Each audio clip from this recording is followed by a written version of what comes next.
Okay, people, it's time for us to dive back into BattleTech, and we have a lot of stuff to do. We went on a short hiatus because I was having some technical difficulties with my microphone, but I got a new one. My audio setup is hooked up and it is working. It feels good. So, without further ado, it's time for us to head into the mech bay and customize our first heavy mech, the Dragon. Let's get started. On our previous priority mission, we got awarded a dragon. This is the heavy mech we're going to customize today, and we also got a hunchback, which is a medium mech that can hold an AC-20, which is pretty awesome, but we don't have the space in our mech bay to customize both of them, so we're going to start off with the dragon. Now, the thing that I like to do before I start customizing is go for the max armor and then see how many tons I have available, and we only have 13 available if we put the maximum available armor. Now this guy, he has 2 ballistic spots, 2 energy hardpoints, 2 missile hardpoints, and 2 support hardpoints. So we can really make a versatile build with this guy. We can include 2 of everything possibly, or 1 of everything, and just have a very well-rounded mech with a lot of different damage types, or we can try to specialize it towards a couple of different damage types. Now if we did want to go for a max armor approach, let's first throw on some jump jets, because we can have a grand total of 5 jump jets, which feels like a lot for a heavy mech, so this guy is pretty maneuverable. But after putting those on with the max armor, we've only got 8 tons remaining, so a build like this would have some pretty minimal firepower. This would wind up being a sort of brawler, just jump halfway across the map and maybe throw some flamers in there. What else could we put? I guess we got a little bit of weight remaining for some missiles. This could definitely be an interesting brawler style mech, just being super maneuverable and getting up in people's grills and being able to survive a nice amount of punishment in the process. So with the 2 medium lasers, the SRM-6, SRM-4, and the 2 flamers, this could actually be something pretty devastating. But the problem is we have a lot of close range potential in our squad already, so I feel like I should use the dragon for something a little bit different. So despite the fact that I'm actually kind of in love with this very simple but powerful seeming build, we're gonna scrap it and try something a little different. So because I'm trying to get as much indirect fire as I can in my squads, I'm gonna throw on some LRM5 pluses. Now the LRM5 plus is pretty small as far as damage goes, which is a bit unfortunate. So maybe I could throw in 2 LRM10s. It's a bit heavier, but 2 LRM10s, they're gonna deal more total damage and I think more stability damage as well than even the LRM5 pluses with stability. Let's do some math here. That is, yeah, 2 LRM10s feels like it would be a pretty powerful thing going on here. We're getting a lot of damage and a lot of stability damage from this, 40 from each of them, so that's a total of 80 damage so far. So that feels pretty good. Now, if I did want to have something super long range, I could either go for maybe a double PPC, which is ridiculously heavy, and it would force us to remove the majority of our armor, and we'd have to have a bunch of heat sinks to keep this thing cool, or we could maybe try for an autocannon. See, the fire department is coming. Just the thought of having 2 PPCs on the same mech without heat sinks, we done burnt something down.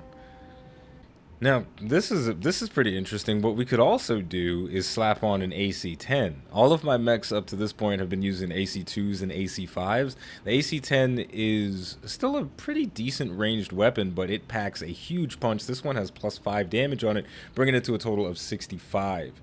So this build, not nearly as maneuverable as the previous one, not nearly as heavily armored, but it's packing a crazy punch with that AC-10 and the LRM-10. So it's got a nice amount of range to compensate for the fact that it doesn't have as much armor, but I feel like this isn't playing well enough to the strengths that the Dragon has. I think that bit of maneuverability, we want to try and take advantage of it as much as possible.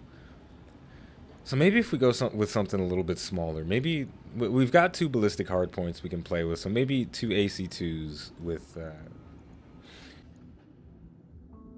All right, now I keep fiddling around with the idea of putting on autocannons, specifically the AC2, and pairing it with some LRMs to have a long-range harass style build, but they're just so heavy, and the Dragon doesn't have a lot of free weight to manipulate. I feel like the lighter weight approach that we had initially with the medium lasers and the flamers and whatnot might be a better format for the type of mech that the Dragon is supposed to be. I mean, if we go in and look at the if we go in and look at the stock combat role for the Dragon N1 is a beefy machine that can take a serious beating but tends to be a bit light on weaponry. It moves fast for a heavy mech though, which makes it well suited for closing in for melee attacks against slow targets.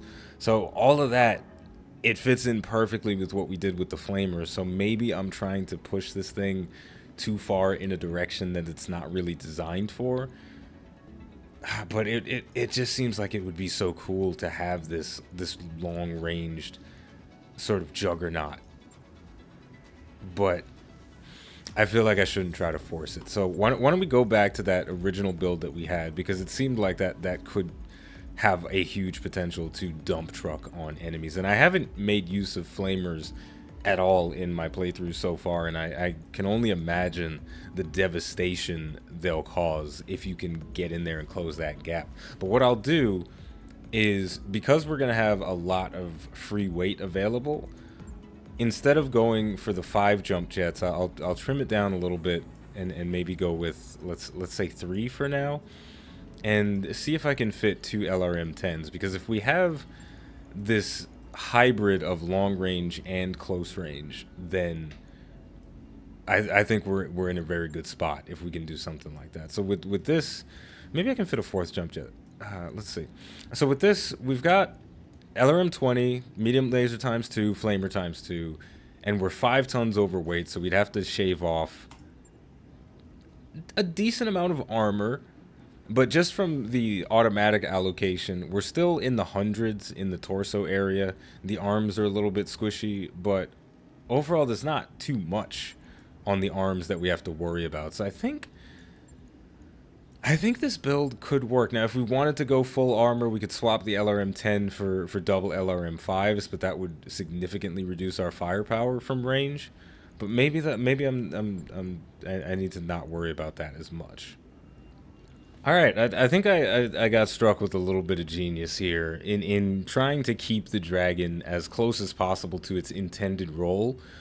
I stripped off the long-range missiles and decided to just go for the double medium laser, double flamer, double SRM-6. The SRM-6s are a couple of tons lighter than the SRM-10, so this allowed me to keep the armor values pretty high across the board. And in all the important bits where we have expensive stuff, we've got the most armor. And I can even take a little bit more off the rear center torso and add more to this left torso here, because you see in the left torso we've got the TTS, which is a new item that we picked up a few episodes ago that increases the accuracy of our missiles by 1, which, if I'm remembering correctly, is an additional 5-ish% chance to hit.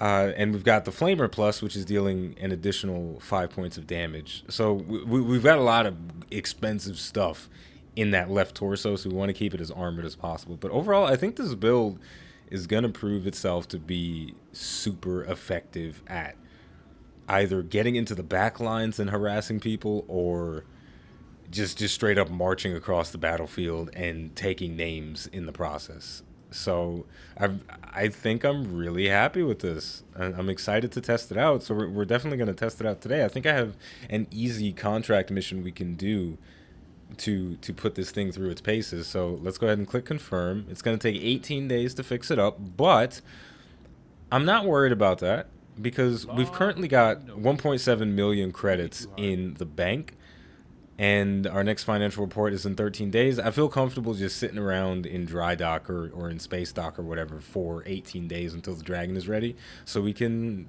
see how this thing performs. And just like that, the Dragon is ready to go, and the contract mission One Man's Art is still available, so we're going to take it. Our funds are a little bit low, but we do have 2 relatively high-paying missions here. So if I leave everything at the default value, then we should be good to go. You know, we're getting 100,000 credits from this, 1 out of 5 salvage, 3 reputation points, and we'll get something similar on the next mission we do. This will be good. This will be a good test run for our new mech. This is exciting. Now, the real question is, who's going to pilot it? And an even better question is, which mech do we get rid of? This is something that I didn't really think about. I can only have 4 mechs. I suppose what I could do is... I think Medusa is going to pilot the dragon. And what that means is we're not going to have Vindicator Vinny on the battlefield. They fill similar roles, being these brawlers that get into close range. So, yeah, that seems like the best course of action. It's going to be exciting. So let's go over it. Medusa and the dragon, he's got evasive movement and bulwark. So he's going to make use of those 4 jump jets trying to get in close. And once he's in close, he ain't going nowhere. He's going to lock down a position with bulwark and rain death on people. The Centurion is being piloted by Riddler, though this is not the best fit for him. He has multi-target and bulwark, so he can get aggressive, find a good position, and stay in it. But he's not going to make use of multi-target very often because all of his weapons operate in the same range. And I don't see much benefit in sending one SRM-6 to one target and another to another target. It's just a very small amount of damage that doesn't that wouldn't feel impactful if I spread it to multiple targets. But the Blackjack, on the other hand, of course, with its double AC5 double medium laser, piloted by Glitch, she has multi-target, and it works significantly better with the Blackjack in my experience. And finally, Decker is riding fast in the Jenner, and he's got the 3 jump jets, LRM-10, and 2 medium lasers, so he's going to provide a supporting role for us because of his sensor lock and evasive movement, operating on the periphery of the battlefield. So let's get out there and test out our mech. Commander, I don't pretend to understand what's so offensive about this painting, but they take that sort of stuff seriously out here. As for retrieving the painting, apparently it's worth even more after all this controversy. Alright, let's do a quick survey of the area. This is where we recover the painter from, and then we have to recover his painting from the area not too far away from it. Cool, seems like a pretty straightforward mission, so we'll get right in there and start putting in work. So, while I was on my hiatus for a couple of days, I've been playing a bit of Destiny 2, which is the first time I've played a non-strategy game for a long time, man. All I've been gaming with recently is Civilization 6, XCOM 2, and BattleTech. All 3 of those are turn-based strategy games, and it's a lot of fun, obviously, because strategy games are my favorite genre. But whenever I do something like that and then I transition back to a different genre, it always gives me a new appreciation for the other types of games and the manual dexterity that's required in something like a first-person shooter. Because I've always had that appreciation for other people's abilities and their talents, which is why I really enjoy watching CSGO tournaments and just the 360 no scopes from out of nowhere. It's a lot of fun for me. Now we've got a 30-ton mech coming from our left flank and 2 very lightweight vehicles coming from in front of us. So what I think will be a decent course of action is diverting Decker to deal with the 30-ton mech that's off to the side. He can probably harass that thing pretty well, or maybe even better still, I can send the dragon in there as well to deal with it. We've got a spider, so this is a very, very minimal threat, but I think we can try to push in on this guy. But for now, I'm just going to brace and just divert my forces over towards him. So the dragon and Decker are going to deal with the spider and whatever this other 30-ton mech is as well. Where the other 2, the Blackjack and the Centurion, will deal with the 2 vehicles and the unknown mech that's on the field. So next, the Blackjack does not have a lot of movement at all, so we're gonna just sprint her forward and get her in range of the enemy vehicles, so in the next turn she can start firing on them. I feel comfortable enough with that because of all the evasion, but I've been screwed over plenty of times thinking, oh, I've got 4 points of evasion, boom, headshot. So I'm always a little bit apprehensive about not having Bulwark for the extra protections that it provides, but I'm taking the risk here, and I hope it pans out. We did discover there are 4 vehicles over here, so this may be a little bit more tricky than I anticipated, but I'm feeling comfortable and confident. Because there's the squishy vehicles. That honestly, this is a bunch of toy cars. I ain't scared. I ain't never been scared of nothing in my life. Striker, ain't nobody scared of you. Most of your missiles missed. Yes, Commander. And now let's see how far this thing can. Look at that. Yeah, the Dragon is very maneuverable, man. This thing clears a lot of ground without even breaking a sweat. On the move. This is cool. This is very cool. I'm liking it already. I think one of my favorite things in games like this, where you get to build and customize your own stuff, is putting things through their paces and testing them, which I suppose is part of why I enjoy making tutorials and guides so much, because it allows me to test things out and put them through their paces and scrutinize the different weapons in a game more so than I would if I wasn't making the tutorials. You know, because most every other gamer that I know that doesn't make YouTube videos and guides and whatnot, they play the game and they have their own way of playing, and they play it that way all the time, and they don't necessarily care about any other way that the game could be played. And that's perfectly fine. But for me, I gotta experiment. I gotta branch out. I gotta find out every little bit of nuance, so that even when I do find the perfect build, I feel like there's still more to explore. I feel like there's other viable options somewhere mixed in, and I can have fun with it that way. So we've got double spiders coming in from our left flank, which is now being covered by the Dragon and Decker and the Jenner. And the other side, we've got an enemy Jenner with 4 vehicles. It's a bit tough. It's a lot of stuff going on here, but we should be able to deal with it pretty well. Now, the enemy vehicles are kind of in the fog of war right now, which is a bit frustrating. So what we'll have to do is move in with Riddlers so that we possibly get some vision on some of these guys and start blasting away. I think I should have vision on everything after moving like this. Yes, now we don't have vision on this 125-ton vehicle here, but that's fine. I'll just have to move the blackjack to get it. But what we're gonna do is go all out on the Jenner. This is gonna make us super hot, but honestly, let's core this bitch. Target confirmed. One shot, one kill. What's the deal? Beautiful. And thankfully the Scorpion moving into our line of sight, so maybe I won't have to move the blackjack, even though I should always move the blackjack because Glitch doesn't have Bulwark yet.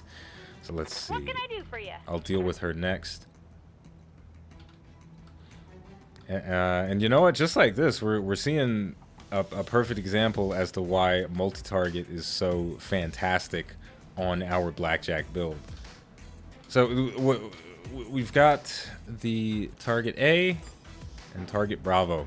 Target Alpha will get the medium lasers. Target Bravo will get the AC-5. It is a beautiful way to spread the love. Not going to get a kill, but we did expose some structure, pretty much guaranteeing that Alpha goes down in the next turn, and those AC-5s going to completely dookie blast the enemy. Yes, Commander. Now here's where it gets fun. I'm going to reserve Decker one more time, and what I'm going to do is melee the spider with the Dragon.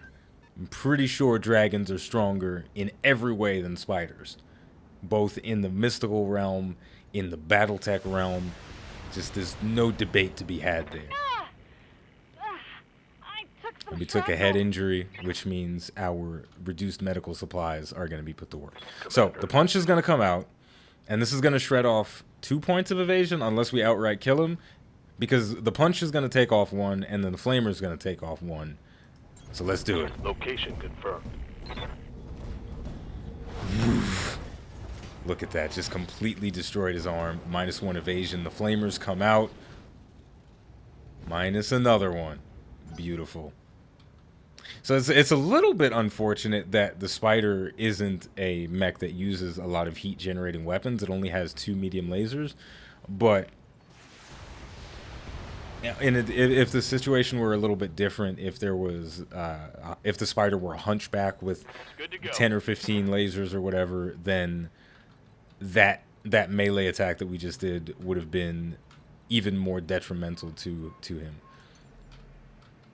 And I suppose what we'll do is just jump Decker back and fire his LRMs, because that's probably the safest move we can do with him. I could have jumped back into some forest cover. I haven't played in a couple days. You're gonna have to forgive the dumb mistakes that I make. And we got the knockdown. That melee did a lot of stability damage. That was very intense. The secondary asset has been secured. Alright, so we got the painting. Now we just have to go pick up the painter. But of course, I'm sure it would be better if we clear out all the enemies so the painting doesn't get filled full of holes. Commander? Now, we're just going to jump Decker again to build up his evasion and then fire the LRMs. This time, I will put him properly inside the forest cover. Now, if you recall, last time we shifted over Decker to an LRM-focused build where he had short-range missiles before. And I'm really loving this because he can quite literally jump on every single turn and fire those missiles for a decent amount of damage. So I think the overall DPS of this build is pretty good, though it's consistent, but it's not super powerful. That's what it is. But yeah, this mission is pretty much a cakewalk, so I feel like I should just kind of end it as quickly as possible. So I'll try to make this one quick.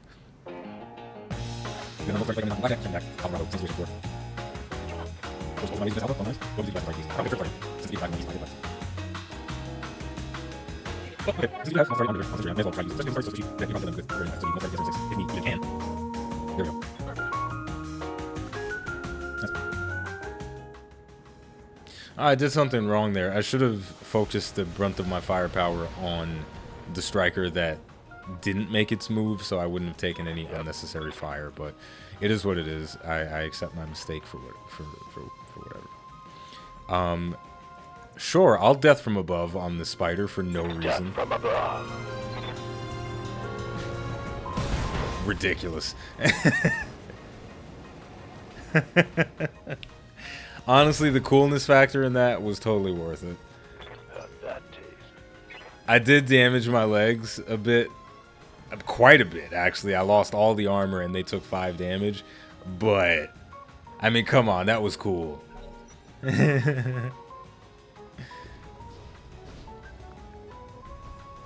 Now let's hope nothing bad happens because of it. Oh no, he's going to kick me in the shin. No, it looks like his leg went a little bit high there, so we didn't lose any more armor on our leg. But I probably shouldn't do stuff like that. I'd do it again. Let me tell you something. I would make the same decision every single time. I don't regret anything. Roger that.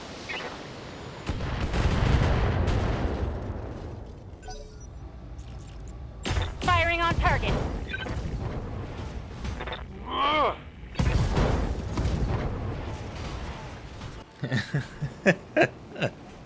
Pilot incapacitated, still cooked him with my flamethrowers.